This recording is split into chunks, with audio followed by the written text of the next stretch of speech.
엄마 육아 공부, 초보 엄마들을 위한 완벽한 육아 지침서. 안녕하세요, 여러분. 육아는 정말이지 끝없는 미션처럼 느껴질 때가 많죠? 특히 처음 엄마가 되는 분들은 막막하고 불안한 마음이 크실 거예요. 오늘은 이런 초보 엄마들의 마음을 완벽하게 헤아려주고 실제 육아에 큰 도움을 줄 엄마 육아 공부라는 책을 소개해드리려고 합니다. 육아 현실을 꿰뚫는 저자의 진심, 정소령 작가. 이 책은 현재 8살, 4살 두 아들의 엄마이자 전직 대기업 마케터였던 정소령 작가님이 직접 쓰고 경험한 이야기들을 담고 있어요. 열혈 워킹맘의 길을 예상했지만 육아휴직 끝에 퇴사를 선택하며 엄마와 아이 모두 행복한 육아를 모토로 삼았다고 합니다. 수많은 육아서를 읽고 분석하며 전문가의 의견과 자신의 실제 육아 경험을 녹여낸 이 책은 미래에 필요한 힘을 기르는 방법들만 엄선 정리한 그야말로 리얼 육아서라고 할 수 있습니다. 아이를 주도적인 사람으로 키우기 위해 꼭 필요한 육아법들을 자신만의 시각으로 찾아내고 충분히 함께하고 충분한 거리를 지키며 엄마의 시간을 지키고 아이의 주도성을 키우는 육아법에 집중하셨다고 해요. 엄마로 3-7년 동안 경험하고 고민한 것들을 나누면 후배 엄마들에게 도움이 되지 않을까? 라는 작가님의 따뜻한 마음이 담긴 이 책은 현실 육아 속에서 길을 잃은 후배 엄마들에게 빛이 되어줄 거라 확신합니다. 이 책이 특별한 이유, 자기주도적인 아이를 위한 현실 가이드. 엄마 육아 공부의 가장 큰 장점은 바로 자기주도적인 아이로 키우기 위한 명확한 방법들을 제시한다는 점이에요. 엄마의 실제 사례와 함께 교육학, 심리학, 뇌과학 등 검증된 분석 자료를 바탕으로 현실적인 가이드를 제공합니다. 코로나19로 육아 부담이 커진 요즘 엄마가 무엇을 알아야 하고 어떤 능력을 길러줘야 하며 어떠한 역할을 해야 하는지에 대한 확실한 길잡이가 되어줄 겁니다. 책 속 핵심 내용 미리 보기. 그럼 이 책에 어떤 내용들이 담겨 있는지 몇 가지 핵심 내용을 자세히 살펴볼까요? 육아에 앞서 엄마가 기억해야 할 것, 완벽함 대신 행복을 선택하세요. 책의 첫 시작은 어차피 완벽한 육아는 없다 라는 메시지로 엄마들의 마음을 편안하게 해줍니다. 우리는 아이를 낳기 전 아름다운 육아를 꿈꾸지만 현실은 녹록지 않죠. 육아서나 인터넷을 뒤져도 우리 아이에게 맞지 않는 방법들을 마주하면 좌절하기도 합니다. 하지만 기억하세요. 그건 엄마의 잘못이 아니라 단지 그 방법이 나와 내 아이에게 맞지 않았을 뿐이라는 것을요. 아이에게 가장 필요한 건 바로 엄마의 사랑과 관심입니다. 이는 안정적 애착의 바탕이 되죠. 그리고 무엇보다 중요한 것은 엄마가 행복해야 아이도 행복하다는 점입니다. 프랑스 육아 명언에도 엄마가 행복해야 아이도 행복하다는 말이 있듯이 엄마 자신이 행복해야 사랑을 아이에게 충분히 줄 수 있고 이것이 아이의 감정 발달에도 긍정적인 영향을 미친다고 강조해요. 아이에게 주목하는 만큼 나에게도 주목하고 스트레스에 민감하게 반응하고 대처하며 자신의 즐거움을 포기하지 않는 것이 중요합니다. 그래야 엄마도 아이도 행복한 진짜 육아가 시작될 수 있습니다. 육아의 기본, 애착, 아이의 세상을 바라보는 눈을 만듭니다. 모든 육아서가 애착을 강조하는 이유가 뭘까요? 존 볼비의 애착 이론은 어린아기가 양육자와의 관계에서 안정을 얻는 것을 의미합니다. 주 양육자와 아이가 유대를 형성하는 과정이며 주 양육자와 분리될 때의 반응을 통해 판단하게 되죠. 태어난 지 얼마 안 된 아기는 누군가의 도움이 필요하기에 본능적으로 주 양육자와 애착 관계를 형성하려고 노력하는데 이때 주 양육자의 반응이 필수적입니다. 애착은 아이의 두뇌 발달에 큰 영향을 미치며 특히 세 돌까지의 시기에 양육자와의 관계가 감정 중추 발달에 중요한 영향을 준다고 해요. 또한 아이의 스트레스 반응 체계, 자아의식, 자신감, 사회성, 자기조절 능력 등 많은 영역에 영향을 미칩니다. 아이를 마음껏 사랑하고 안아주는 접촉은 안정된 애착 형성에 필수적이며 이는 아이뿐 아니라 엄마에게도 행복을 줍니다. 제2차 세계대전 당시 고아원의 사례처럼 충분한 영양 공급에도 불구하고 따뜻한 접촉이 부족하여 아이들이 생기를 잃었던 이야기는 접촉의 중요성을 여실히 보여줍니다. 특히 생후 36개월 이전에는 애착이 결정적으로 중요하니 아이의 자아가 튼튼하게 지어질 때까지 엄마가 방패가 되어주세요. 진짜 소통을 위한 엄마의 말하기, 긍정의 힘을 믿으세요. 아이와의 대화에서 가장 중요한 것은 잘 듣는 엄마가 되는 것입니다.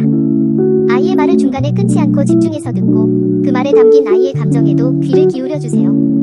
눈빛이나 추임새로 잘 듣고 있음을 표현해주면 아이는 자신의 이야기가 받아들여지는 경험을 통해 자신있게 생각을 말하는 아이로 성장합니다. 그리고 무엇보다 긍정의 말이 아이를 긍정적인 사람으로 키운다는 점을 기억해야 합니다. 엄마가 부정적인 말을 하면 아이도 자신을 부정적으로 평가하게 됩니다. 아이들은 부모가 말하는 대로 자라기에 엄마의 긍정적인 말씀과는 굉장히 중요합니다. 마음이 여린 아이는 부정적인 말에 깊은 상처를 입을 수 있으니 비록 효과가 천천히 나타나더라도 긍정적인 말을 하려고 노력하는 것이 엄마 자신에게도 아이에게도 이롭습니다. 안 된다는 말을 하지 않는 것만으로도 엄마 마음은 편해질 거예요. 마음 다치지 않게 훈육하기, 단호함과 따뜻함의 조화. 훈육은 아이를 혼내는 것이 아니라 무엇이 옳은 행동인지 가르치는 데 초점을 맞춰야 합니다. 아이가 잘못된 행동을 했을 때 그것이 잘못된 행동이라고 아이에게 말해준 적이 있는지를 먼저 생각하고 알려주는 것이 중요해요. 그리고 아이가 바람직한 행동을 한다면 즉시 인정해주는 것이 아이가 더 잘하고 싶은 마음을 갖게 합니다. 평정심을 가지고 단호하게 이야기하되 아이의 감정은 토닥여줘야 합니다. 엄마나 아이가 감정 조절이 어려울 때는 훈육이 어렵습니다. 엄마가 화가 나서 감정 조절을 못하는 상황은 특히 위험해요. 아이의 감정을 먼저 들어주고 가라앉혀야 훈육이 가능합니다. 낮은 톤과 진지한 표정으로 단호함을 보여주되 훈육이 끝나면 다시 따뜻한 엄마의 모습을 보여주는 것이 아이와의 관계를 해치지 않는 길입니다. 아이는 평소 엄마가 따뜻하다면 단호한 모습이 훈육을 위한 것임을 이해할 거예요. 똑똑한 아이로 키우는 법, 조기 교육보다 호기심과 경험이 우선. 이 책은 본격적인 학습은 7살 이후에 시작하라고 조언합니다. 아이가 자라면서 각 시기별로 필요한 발달을 이루는 것이 중요하며 특히 정서 발달과 사회성의 기초를 키우는 시기에는 그에 맞는 경험에 집중해야 한다고 강조해요.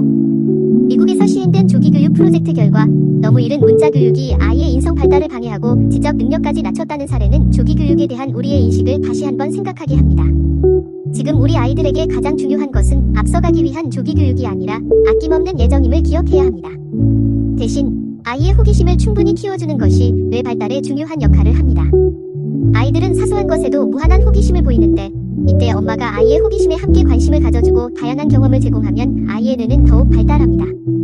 아이의 질문에 성심성의껏 대답하는 태도도 아이의 지적 능력에 큰 영향을 미치니 귀찮더라도 아이의 질문에 긍정적으로 반응해주세요. 또한 아이는 실제 경험을 통해 더 많은 것을 배웁니다. 스펀지처럼 모든 경험을 흡수하는 유아기에는 더 많이 보고 느끼고 경험하도록 해주는 것이 중요하다고 강조해요. 책이나 교구보다 실제 체험이 학습 효과 측면에서 훨씬 뛰어나며 부모와 아이 모두에게 아름다운 추억과 마음을 채워주는 소중한 시간이 될 것입니다. 그리고 자기 통제력을 가진 아이는 스스로 공부한다고 이야기합니다. 유명한 마시멜로 실험처럼 만족지연 능력을 가진 아이들이 학업 성취도가 높고 문제 행동도 적었다는 결과는 자기 통제력의 중요성을 보여줍니다. 아이가 어릴 때부터 기다리는 법을 배우고 스스로를 통제하는 능력을 키워주는 것이 다른 사람의 도움 없이도 스스로를 발전시킬 수 있는 사람으로 성장하게 하는 중요한 밑거름이 됩니다. 마지막으로 조기 영어 교육에 대한 뜨거운 논쟁에 대해서도 명확한 입장을 제시합니다. 작가님은 글로벌 마케팅팀에서 일했던 경험을 통해 영어보다는 사고력이 우선이라는 확고한 가치관을 갖게 되었다고 해요. 아이의 언어 능력 발달 결정 시기가 모국어 발달에도 중요하며 이때 모국어를 충분히 발달시키지 못하면 사고력 발달까지 저해될 수 있다고 경고합니다. 모국어가 안정적으로 자리 잡은 후에 외국어 학습이 이루어져야 효과적이라는 전문가들의 의견을 바탕으로 섣부른 조기 영어 교육의 부작용에 대해 생각해 볼 기회를 줍니다. 이외에도 그림책 육아, 놀이 육아, 아빠 육아 등 초보 엄마들이 궁금해할 만한 다양한 주제를 깊이 있게 다루고 있어요. 특히 아이의 떼쓰기가 정상적인 발달 과정이라는 것을 알려주며 엄마의 마음을 안심시키고 아이의 일과를 예측 가능하게 하여 주도성을 높이는 방법, 작은 성공 경험을 통해 자존감을 키우는 방법 등 실용적인 조언들로 가득합니다. 마무리하며 엄마 육아 공부는 단순한 이론서가 아닙니다. 한 엄마의 솔직한 고민과 경험, 그리고 그 속에서 찾아낸 지혜가 담긴 따뜻한 책입니다. 육아에 지쳐있거나 아이를 어떻게 키워야 할지 막막한 초보 엄마라면 이 책이 분명 큰 위로와 실질적인 도움을 줄 것이라고 생각해요. 저도 이 책을 읽으면서 나만 이런 고민을 하는 게 아니었구나 하고 큰 공감을 얻었고 육아의 방향성에 대해 다시 한번 생각해 볼 수 있는 소중한 시간이었습니다. 여러분도 이 책을 통해 엄마와 아이 모두 행복한 육아를 실현하시기를 진심으로 응원합니다. 오늘 영상이 도움이 되셨다면 구독과 좋아요, 그리고 알림 설정까지 부탁드려요. 다음에도 유익한 책 리뷰로 찾아오겠습니다. 감사합니다.